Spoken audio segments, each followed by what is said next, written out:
the Within Orb podcast. Come get Within Orb. Hello, my name is Jenn Zahrt, and welcome to Within Orb, a production of the Celestial Arts Education Library, a podcast bringing people together around the love of astrology, books.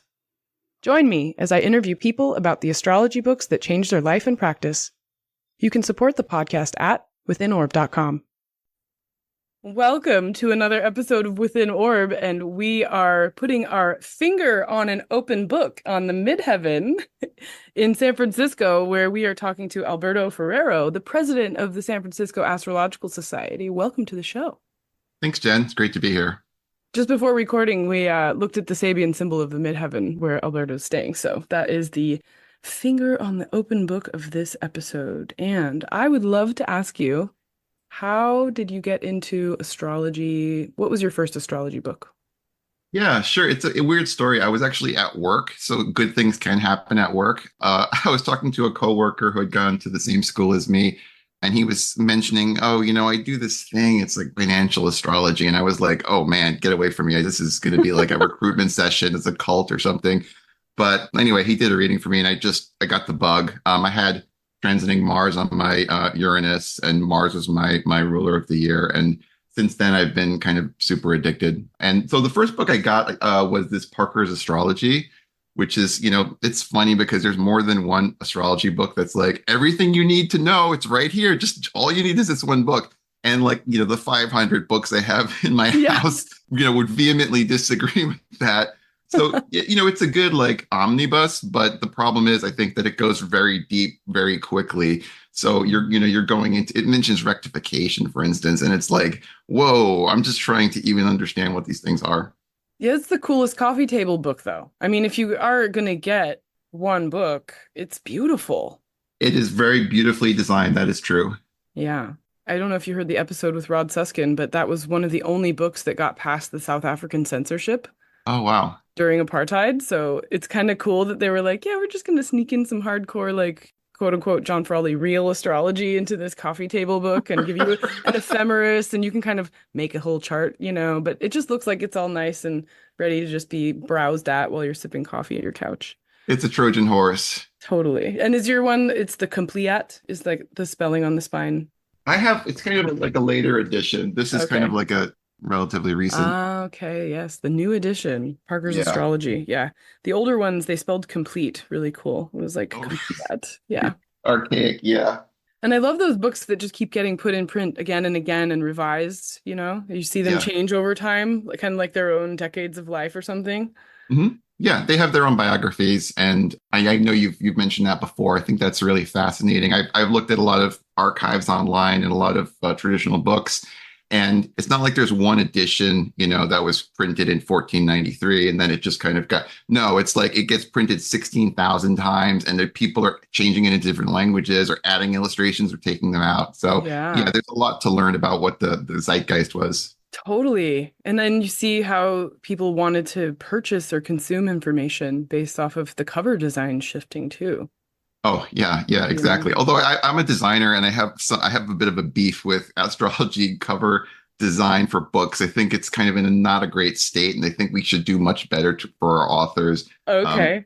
I should have you here to see the covers that have been created in mass, because there's a special purple. There's a special astrology book purple. It's not quite navy. It's not quite like actual purple. It's this interesting mix, where I think the publisher are like, ooh, we're doing something with the sky. Let's make it this purple. That would be a great little blog post or something just to show that. Yeah.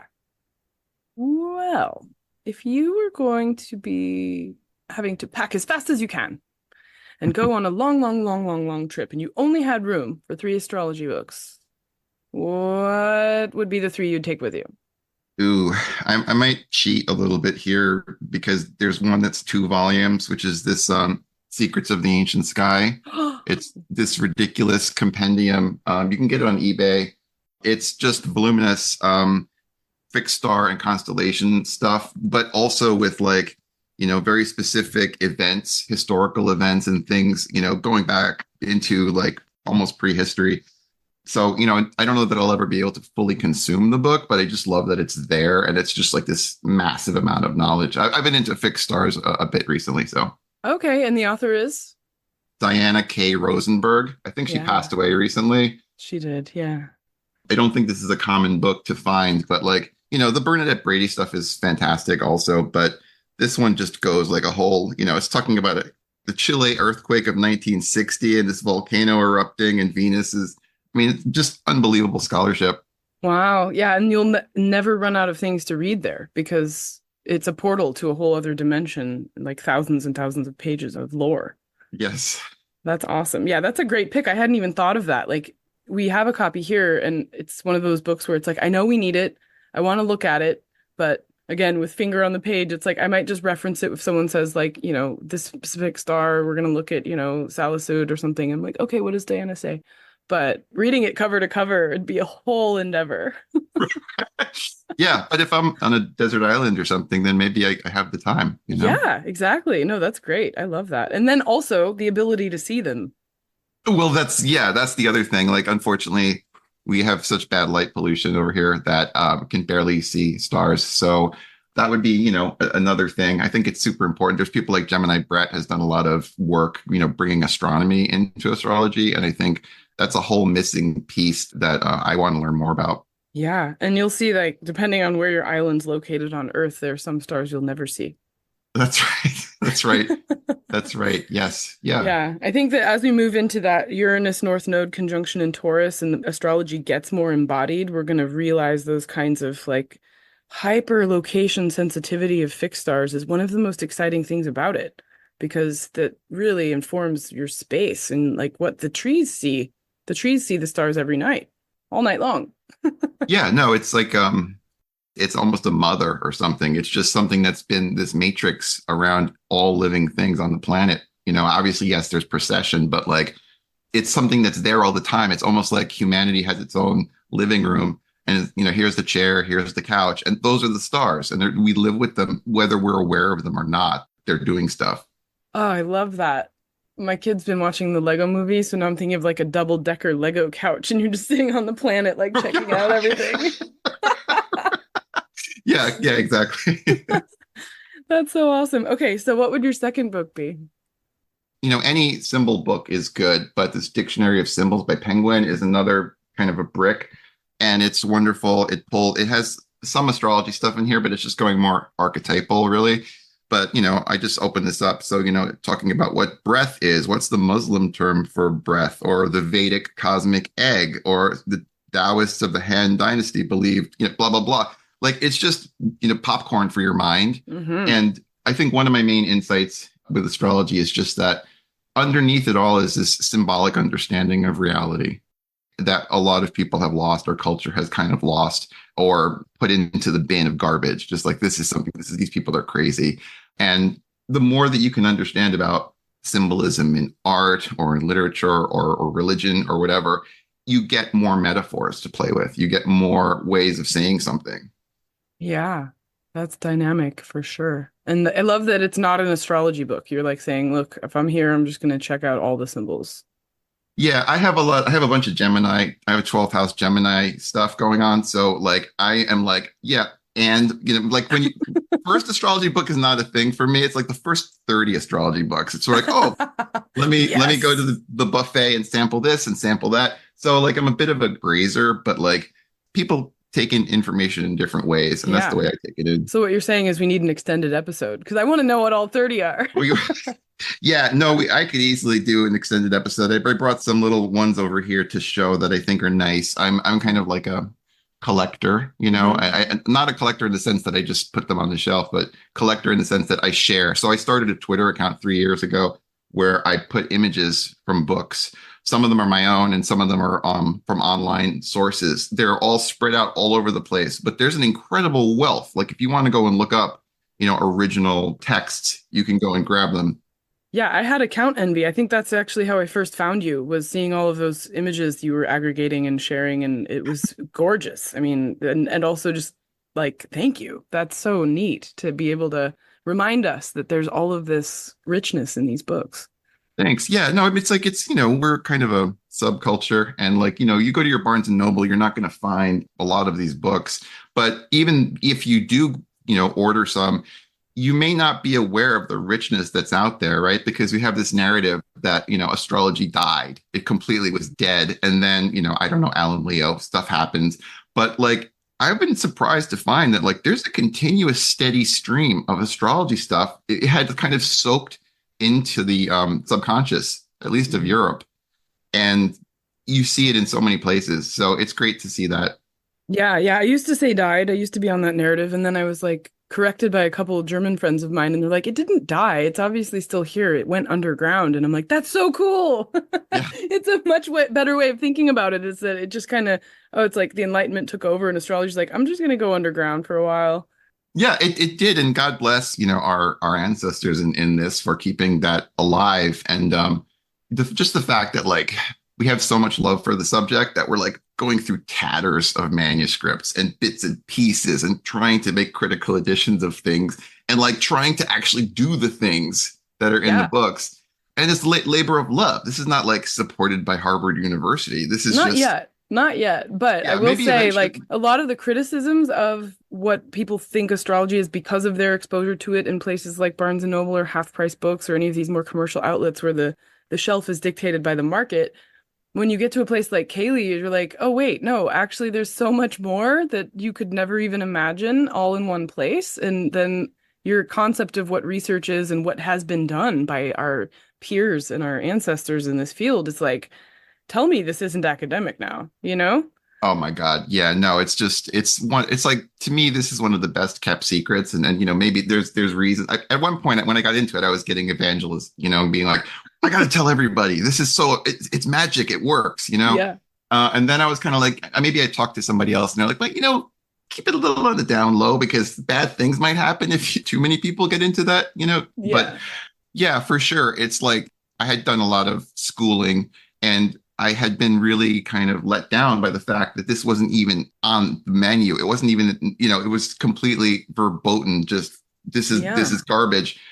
And, the first time I would read this and I'm like, oh, this person's translating an ancient, Greek text or medieval Arabic, and they're talking about Plotinus. And it's like, wait, these are the supermarket people? These are the people with the tabloids? This doesn't, what, like, I can't, it's kind of like we're so, we have a lot of essential dignity as a group and very little accidental dignity, if you know what I mean. It's a matter of time. I feel like we'll get in there. It'll happen. Things are shifting in a sense, and the awareness is building. I do believe that is happening in very tangible ways. I think, yeah, totally. I think people need it. I think we're kind of in a world that is looking for meaning, and here's a lot of meaning for you. Here's a great lot of meaning. Yeah, it's perfect for polymaths too. It's like if you're just interested in everything, then astrology is like, oh, you can do geography with astrology, you can do philosophy with astrology, you can basically take any subject and get astrology mixed with it. Oh yeah, it's crazy. Yeah, I mean, there's forensic astrology, there's medical astrology, there's politics astrology. Anyway. yeah, it goes on and on. So, what would your third book be? It would probably be Temperament, Astrology's Forgotten Key.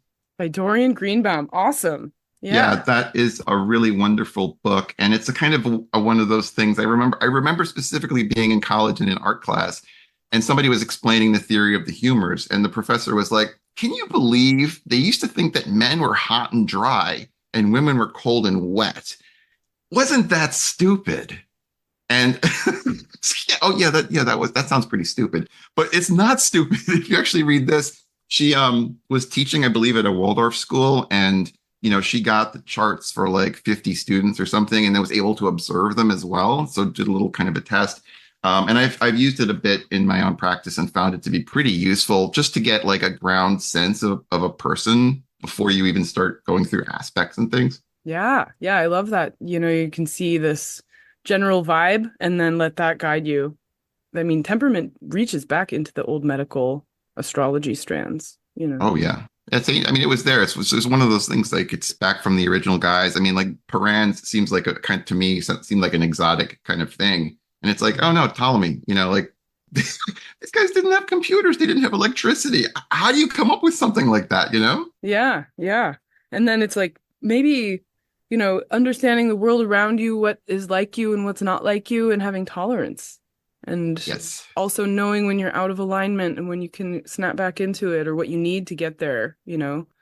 Oh, yeah, for sure, for sure. Yeah, I mean, it's really great because the whole thing is about balance, right? It's about saying, you got a lot of fire. We need to like balance this out.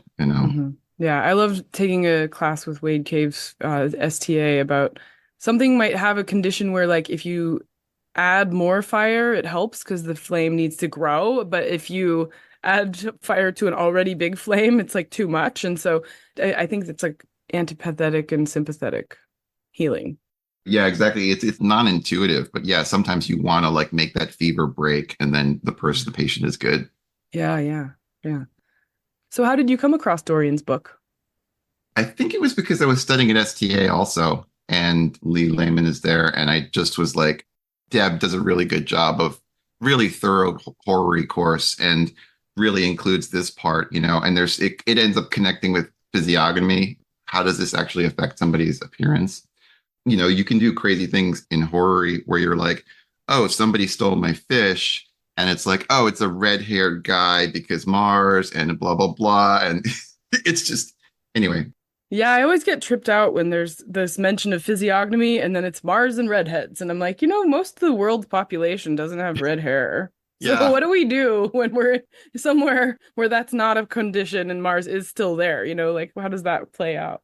Yeah, that's a limited cultural bias, unfortunately. But I think the idea is that you modulate it. Yeah, for sure. Imagine stepping into a room of 5,000 astrology books, turning a corner and stepping into a room of 2,000 more. The Celestial Arts Education Library is every astrologer's dream, and it can be yours. I invite you to come support CAELi before you can visit physically. Your support will mean the creation of 52 new episodes of Within Orb next year, 4 issues of the CAELi Review, our inaugural journal, and countless book talks, events, classes for our community.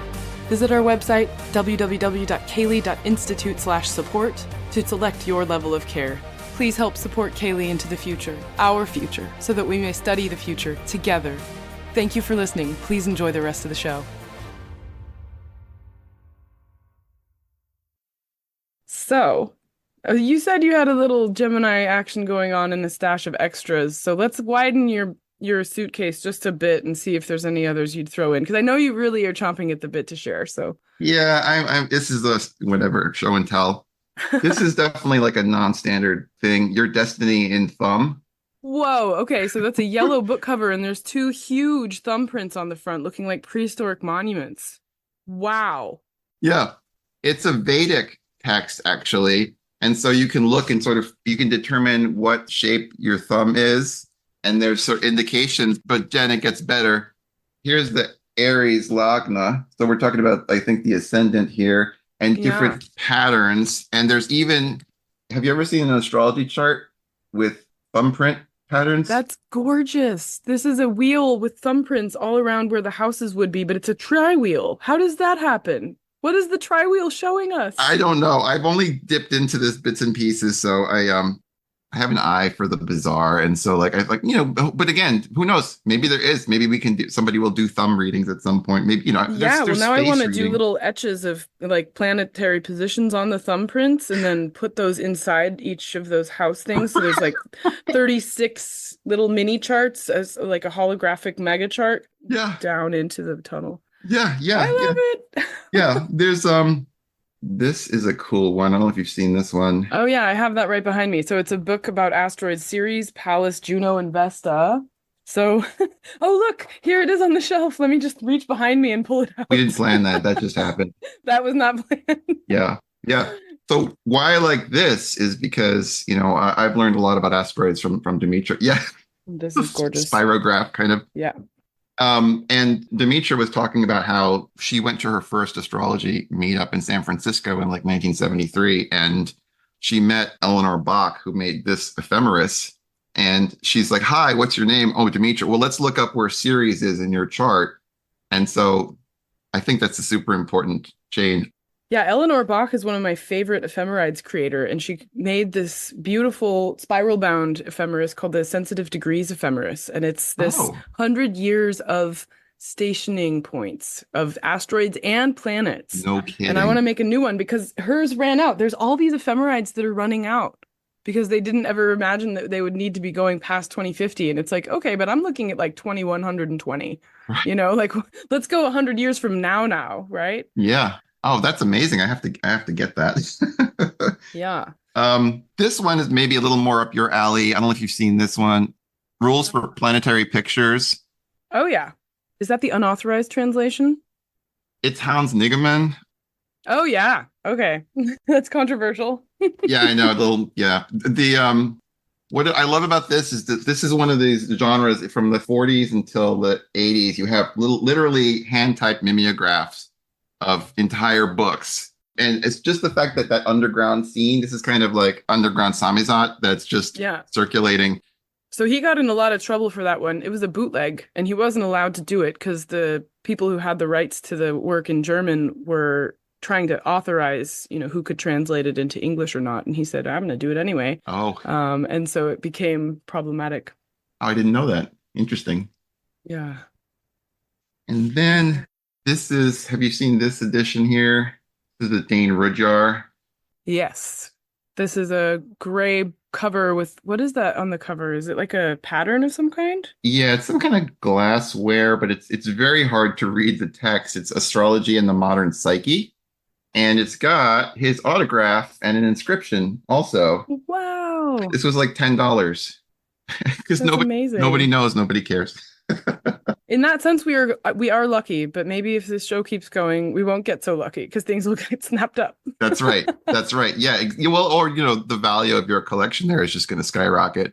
But the value is not just it being here; it's the using it and coming here, and what you're discovering in your own collection. Before as we were setting up our conversation for today, you're like, I have a problem, and you showed me a picture of your bookshelf, and I'm like, no, that's a solution. That's actually great, because if you have everything collected in one place and you're beginning that work, you can just reach out and have it right there and not have to suffer from this kind of, oh, I got to go on Abe Books and order this rare out of print thing and wait for it to come here, and then by the time it arrives, you've forgotten what you wanted to look at. And it's like other researchers have it at their disposal. Their materials are right there because they're valued. Oh, for sure. No, I mean, I would love to go. I haven't been to CAELi at this point, but I mean, I might not leave if I went there is a problem. But no, it's this is one thing. I don't know if you have any ideas about this, but I've been president of the San Francisco Astrological Society, and COVID kind of, hit everybody, and we went like full online Zoom talks. We had been around for 30 years. It started in this woman's living room. And I'm trying to get an in-person community together. And it's kind of challenging. I don't know how to find, you would think San Francisco Bay Area would have a lot of people into this. And I know a few, but to get a space and to have people discuss things and share things. Yeah, I found it hard when I was there for 10 years in graduate school. It was only at the very end after going to UAC 2012 that I kind of, quote unquote, found the others, and all of those people have moved since. Oh, right. So it was this moment where it was like, oh, we found each other after the conference and let's get together. And then it just dissipated because everybody happened to move away. And I thought that was strange too, because I was loving astrology at the time and just, thinking like, where are the people? But you just have to come to the Northwest. We're all up here. I know there is some kind of, it's like, I imagine like a map. I wanted to make a map of astrology, migration. And it's kind of like, 2024, Pacific Northwest became the new Baghdad, right? The new House of Wisdom is here. Yeah, well, it was before that, though, because even in 1900 whatever, Llewellyn George started a Portland School of Astrology 100 years before J.P. Hawthorne revived it. Oh, wow. So there's this nice bridge. I mean, it was going to, and I think Llewellyn George was, correct me if I'm wrong, but I think he came from Maine, went to Portland, and then landed in the middle of Minnesota. So it's like this kind of circulation happened. But I love that concept, though, of looking at the sociology of astrologers in the United States and where they live and how they gather. That's a great project. Yeah. James Holden has a book, which you probably have, which is like a directory. It's super nerd. It's circa 1970. All American astrologers. there's a pile of directories behind me from various people, including Tracy Marks. So, okay, yeah. So you got your work cut out for you if you wanted to come here and pour through them. Yeah, no, I know. I mean, I like doing data visualization, so I like to sort of see things and just like, why would this place become a hotspot versus some other place, you know? Right.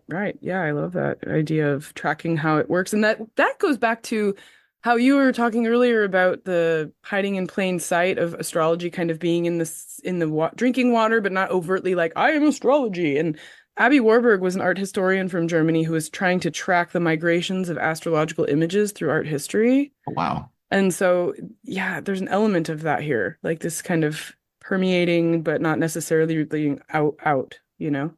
Yeah, exactly. I think it's like a migratory culture. It's not like, oh, we've got the Pope, we've got this figured out. Here's the Bible. We're going to stay in Rome forever. The idea is that it's always like a game of telephone. And like, the Decans are a really good example of that. And, Austin Coppock's done a lot of work on that. There's a book called Astrolabium Planum by Johannes Engel, like 1493.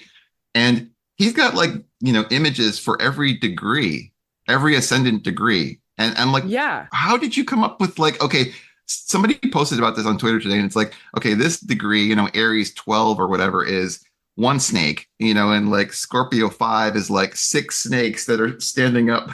And it means this person has a lot of enemies. And I'm like, was this guy just making stuff up, or did he have some kind of manuscript? I mean, maybe Austin knows, I don't know, but.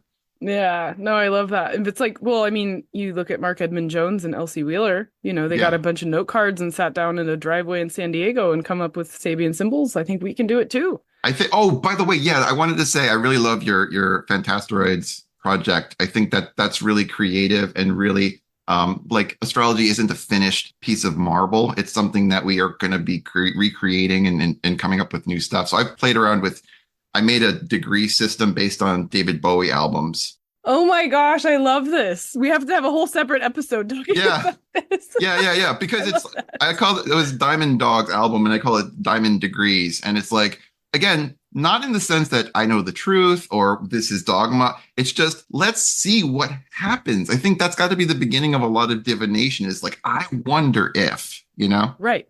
Well, I mean, in the leaps and bounds class I'm teaching, the whole entire premise is, I wonder what happens if you pay attention to the sun's movement through this measurement of the zodiac. And it's been incredibly fruitful, because the reason why that measurement is the focus is about manifestation.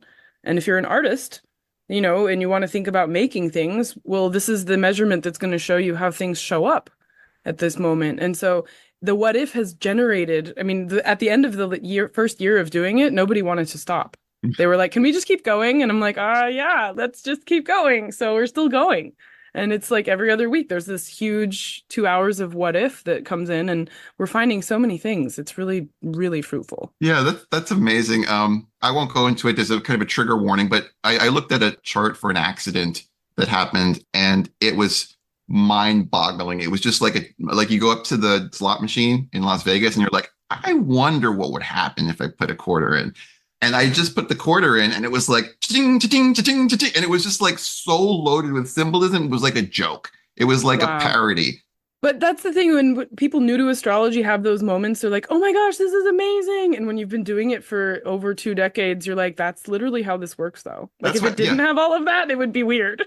That's how it works. Yeah, it's funny that because like I have like an inner skeptic or whatever that's just like, okay, this is probably wish fulfillment. This is something but then it's like, oh my God, this is totally not wish fulfillment. This is in black and white, and there's no way that this is anything else. Yeah, it's spooky. It can be very spooky. And what I love as well is we have to acknowledge sometimes astrology is like, I'm not even plugged into the wall right now. Yeah. Right? Like, there's the on off, and then there's the totally unplugged. Like, I'm not, it's the conditions against judgment and horary, if you want to put it in those terms. But other ways, there are moments where astrology is like, not for you. You don't get to know. Yeah, for sure. Yeah, exactly. I think of it as just this kind of extra bonus ice cream, like on top of being a human being, that like, we really don't deserve something like this. It's so amazing and magical. And it's like, you could imagine a world quite easily that this didn't happen. in. I would not want to be in that world. Well, I mean, I lived in that world for most of my life, right? I didn't. Oh, you mean like the reality tunnel of people on the planet who think this is just some other. Okay, I see what you mean. Yeah, Okay, and I thought you meant another planet. I was already going exoteric. Like, yeah. Well, I think a world with no astrology. Like, wow. I think I've been in this so long, and I was like, I can't even imagine that. Like, how would you cosmologically have a planet with no astrology? Right. No, you probably would. I guess I just mean like when sadly most people are operating without, I would expand it just to symbolism, symbolic thinking. You end up with relatively weak power of your mind to actually make decisions or understand cosmic things. You know, it's a handicap to not have that ability to just be like, I wonder what's going on in the chart. Oh my God. And then you kind of orient yourself in time of like, oh, it began here and it might end here. Here we go. You know, and then you can kind of relax, exhale, be stoic. So if you were going to give someone an extra bonus ice cream scoop, which books would you put in their hand? I'm going to go a little bit sideways. Geomancy. Whoa, that's a very, very cool entryway. So the Geomancer's Handbook, what's the author's name? It's John Michael Greer. Okay, good. So if you haven't gotten into geomancy at all, a lot of it comes from Africa, but it's a simplified divination method based on random length of lines, but it uses a lot of astrology kind of verbiage about it. You know, you can basically ask it questions. It's a little bit like the I Ching. So you've got different elements that kind of are active or passive. And, you know, one thing that's really cool about it is in Hellenistic, there's this real legal metaphor going on about testimonies and things. And, you know, here you actually set up this chart. You have to like calculate all these pieces so that there's a judge and there's witnesses and, you know, they will actually determine the outcome of your thing. Wow. Just graphically, it's cool. It looks almost digital, you know, those little figures. So I haven't studied it enough, but I think it's a good like alternate way of seeing things. Yeah, awesome. Any other books you'd put in someone's hands? This one's a really good one. Again, coming from the design perspective, this Carol Taylor book is beautifully illustrated. This person clearly is a teacher and goes through nice visualizations of things. This, I think, is the best beginner book that I've ever seen. And so one of my things I've been working on is I believe that the informational design, instructional design of astrology books could be improved quite a bit. And a lot of it is like, you know, kind of just sentences that, especially the translations, run on sentences that just go on forever. And it's like, I can't process that. You know, if it's a night birth and Mars is next to Jupiter, but it doesn't see Venus, but then the Venus and the moon is blah, blah, blah. It's like, I can't do that. So I've been sacrilegiously rewriting part of Lily's book 3, which is about nativities. Okay. To put it into modern English and to make it put you know, tables and graphs and stuff, because there's a lot of great stuff in there. It's just kind of like, it's got all these barnacles of old English on it. And it's like, that's something I would like to see. The other thing I would like to see in terms of books, just as an extra here, is more practice stuff, as opposed to like, you know, here's a book about volleyball. Here's 500 pages about how you play volleyball versus like going out and playing volleyball, you know? So like, I'm co-host of a show on YouTube called Astrology Deathmatch, where we bring 2 astrologers on, and it's kind of a joke, and it's like based on pro wrestling, but basically they do serious delineations and they try to identify, is this chart is the chart of a nurse or a dominatrix, for example. Right. And they can do it, you know, it can be done. And so what I like about that is I learn by doing those, and, you know, the audience learns too. So it's not just about spouting, you know, chapter and verse, Valens says this. It's like, let's be live about it and learn from each other. Astrology Deathmatch. All right, everybody, you've got homework. You got to go watch that show now. Very cool. Well, thank you so much for taking time out of your day to share your book collection and your thoughts about astrology, culture, and information design. That's so cool. Oh, my pleasure. Yeah, no, it's I think it's great. I mark up all of my books really badly. I have a Mercury in Aries. So like somebody told me the delineation would be like bad handwriting or sloppy, you know, because there's too much energy to stay focused. But I think we forget sometimes, we get into it and we're like, oh yeah, declination, right. Or you know, the Lord of the Nativity, right. for the average person coming in off the street, it's like, what the hell are you people talking about? Yeah. So maybe they need a little more of like, those doggy staircases that you have to go on the bed. I love that.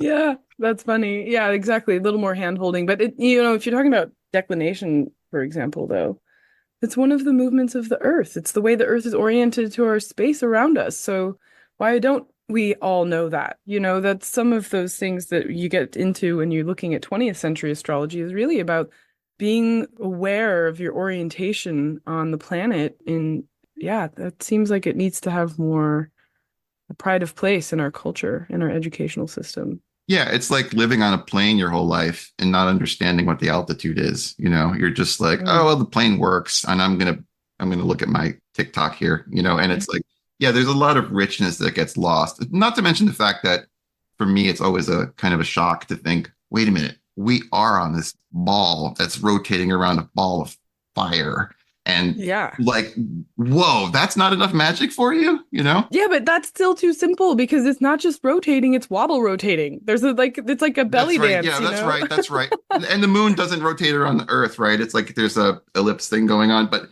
I mean, just to even start with that as a thing, just to get you out of your head and just be like, where am I? And we are part of the entire thing. We're not separate, monads that are dropped in. We're part of the stars too. Exactly. So where can people find you?